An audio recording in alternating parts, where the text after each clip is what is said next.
નમસ્કાર, આપ જોઈ રહ્યા છો નેશન પ્લસ ન્યૂઝ. હું છું આપની સાથે હેતલ ભગત. સુરતના ભેસ્તાન વિસ્તારમાં રિક્ષામાંથી 4.46 લાખના દાગીનાની ચીલઝડપ કરનાર ઝડપાયો છે.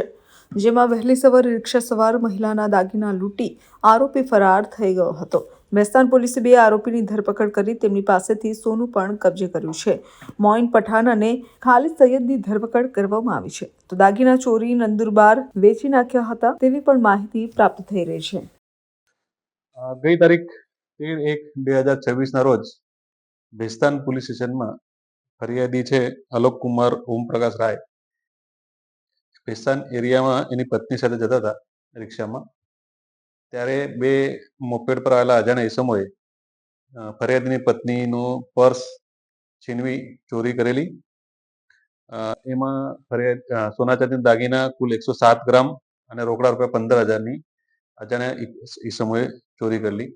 ભેસ્તાન પીઆઈ ગાબાની સાહેબ અને સર્વેલન્સ સ્ટાફના માણસોએ આ ડિટેક્ટ કરવા માટે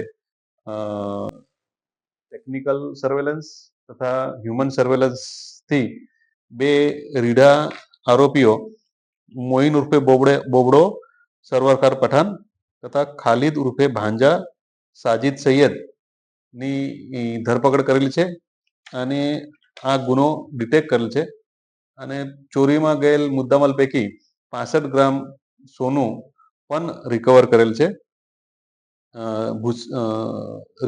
છે. આરોપીઓનો ગુનાહિત ઇતિહાસ લગભગ 5 ગુનાઓમાં અગાઉ પણ એ સંડોવાયેલ છે અને આગળની કાયદેસરની કાર્યવાહી ભેસ્તાન પોલીસ દ્વારા હાથ ધરવામાં આવેલ છે. Bureau report nation plus news Surat. સમાચારોના સતત અપડેટ મેળવવા માટે અમારી નેશન પ્લસ ન્યૂઝની યુટ્યુબ ચેનલને સબસ્ક્રાઇબ કરો, બેલ આઇકન દબાવો અને જોડાયેલા રહો ફેસબુક, ઇન્સ્ટાગ્રામ અને ટ્વિટર પર.